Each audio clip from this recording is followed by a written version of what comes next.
complexe d'infériorité nous Maître Dao c'est un Vietnamien mais toppee wuñ ko parce que Vietnamien la dañ ko toppee xam-xam bi mu am expérience bi ak sagesse ak liggéey bu mu liggéeyal Maître Dao ak gis ko sur le tapis gis compétence am ak le fait de nous avoir bien formés loolu lañ ko toppee tey fédération yu mag yaa ngi fi ñaata fédération lu ñu mën a citer yoo xam ne seen siège sax nekkul seen pays d'origine judo c'est une des plus grandes fédérations d'arts martiaux qui est sport olympique tout le monde la connaît les plus grands champions aujourd'hui de judo Teddy Riner est-ce qu'il est japonais Teddy Riner japonais la fédération judo internationale mondiale fan la seen siège nekkul Budapest Hongrie est-ce que Japon la nekkul Tokyo nekkul Okinawa nekkul Kyoto siège karaté fu mu nekk du Madrid kan moo créé football du anglais yi ñoo ko créé est-ce que ils sont les champions du monde actuellement ñoo daax football ci monde bi non fan la siège FIFA nekk fédération internationale du Zurich la nekk Suisse donc il faut pas jouer avec l'esprit des gens c'est pas parce que Maître Dao Vietnam la jógee mais que siège am day nekk Hanoï non ñun lu ñu boole du gëm vietnamien yi du ñu suñu yàlla du ñu suñuy dara dañ leen respecté dañoo créer art martial comme nit tey bu ñëwoon Sénégal fekk fi bëree dóor fekk fi tradition fekk fi mbapat ay làmb ak yooyu ay bàkku gëm ko bëgg ko gis nañ fi ay mbëru tubaab yi ñoo bëri Sénégal daal voilà est-ce que dañoo war a bëgg Sénégalais yi par force wala dañ leen war a jaam amul benn le sport a dépassé loolu wax ko sax ñàkk xam sport le sport dafa dindi lépp luy race ak affaire origine le sport il est universel accessible à tout dem nañu ba tey on parle même dans du sport bañ a sax exclure les gens qui ont comment on dit qui vivent avec des handicaps exclure lépp luy racisme da nga gis ñu koy bind ci kiiwu joueurs yi seen maillot yi dans le foot donc waxu race waxu loolu ku xamul dara yàlla ma yàlla baal wala ku sport dépassé moo ko wala dañu koy gëmloo pour attirer la donc ñun amuñu problème ak Vietnam man mii qui te parle moi man mon grade de 5e dan man je l'ai passé au Vietnam en 2019 avec une mention très bien entraînement yi ma doon def foofu à part Hanoï bi ñu nekk ci saali tuuti ci àll Sapa yi lañ ko fi Vietnamais yi doon entraîner ci àll bi dans l'entraînement à la dure guddi ak bëccëg foofu lañ ko doon defee ba passer ce grade donc amuñu mystification Vietnam bi ñu fa ànd ak Maître Dao on était reçus par les plus hautes autorités du pays les plus hautes autorités même du comité olympique kenn ki des na sa yàggul son ami là je pense que autorité change fu mu nekk nii waaw on a les photos où ils nous remettaient les grades et les cadeaux on l'a vu on a discuté avec eux dem nañ dugg nañ fu nekk def ay démonstrations ay compétitions Vietnam couvert par la presse vietnamienne donc du problème ñoom Maître Dao sont des Vietnamiens de souche Maître Dao il a formé barki démb la jógee Vietnam août bii passé pour def fa benn stage intensif les photos sont là mën nañu ko dugal après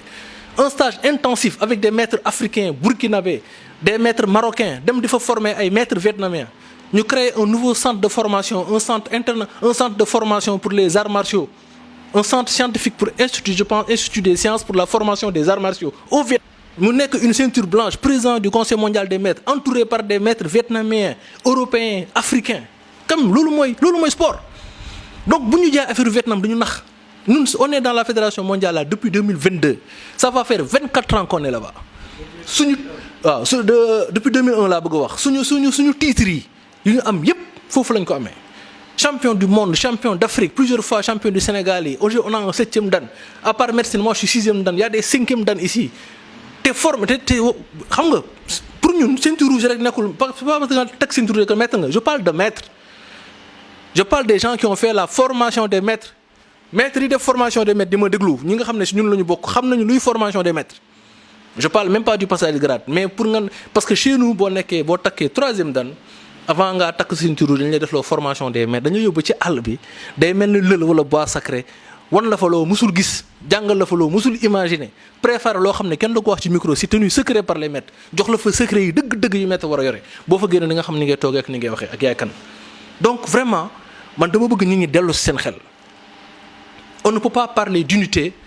et son contraire yow nan ngay waxee dama bëgg famille bi ñu dajaloo ba pare ne man sama position lii la du changer kon kay amatul sens parce que aussi nit ki da nga xam ne yow doo joxe bopp roo ci laa meñ suñu bëggee dajale fédération bi dañu waxante dëgg ministère bi ñoom la ñuy waxal il faut que le ministère prenne ses responsabilités ñun ci dëkk bi la ñu dëkk aussi nekk fi ay sportifs nekk fi ay maîtres am fi ay élèves tekki dara ci Viet-Vo bi xam Sénégal mënuñu fi nekk pendant 22 ans yore un CNP après CNG affilié à la fédération mondiale dara desul lu dul qu'on passe fédération avec cette fédération mondiale là ñu ñuy tuddal ay Vietnam ak ay caaxaan ça ne va pas l'accepter il faut aussi que les gens sachent que li ñuy def nii moo gën a yomb c'est très facile créer sa association tuddee ko nu la neex di def lu la neex loolu c'est facile ici au Sénégal l'association est libre mais quand même xoolal Afrique rek boo ko jëlee mais ku mu neex nga créer 2-3 personnes mais tey pays yi fi gën a dox ci foofu naan VERODAW boo génnee Algérie mi nga xam ne ci ñun la nekkoon moom tamit pour des raisons de personnes dem ba ñu rajee leen Burkina Faso ñoo fi am fédération bu mag Burkina Faso fan la ñu affilié du fédération mondiale bu MEDEAO bi ñuy xas bu ñuy attaqué ah. Mali nekk à côté de nous à 0 mètre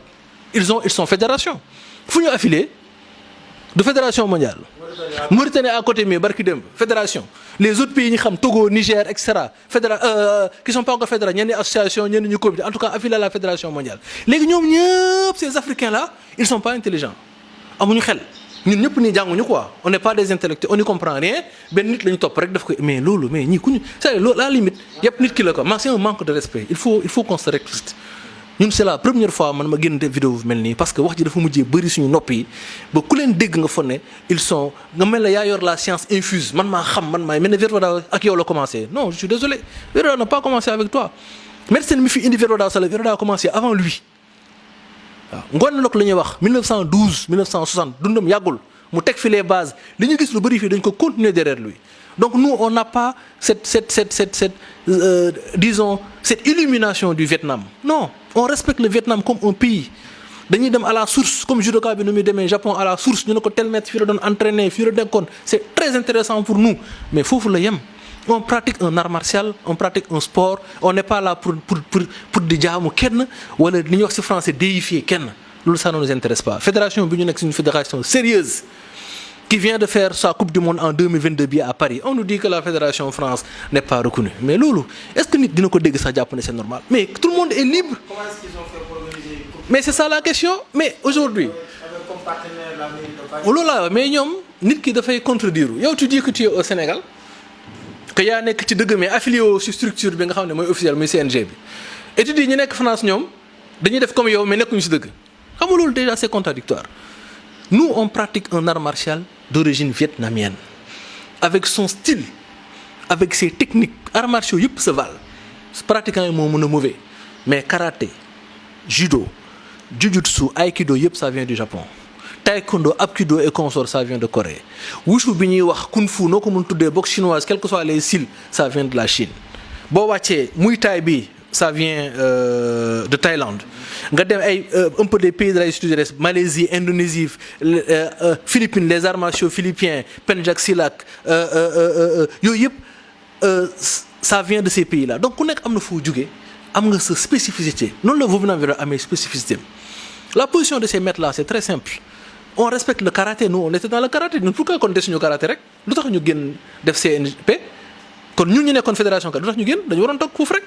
parce que tamit benn moment donné ñun ñi nga xam ne ñooy pratiquer VERODAW ñoo gën a maîtriser suñu art ñoo gën a mën a xam kan moo mérité am tel diplôme ou pas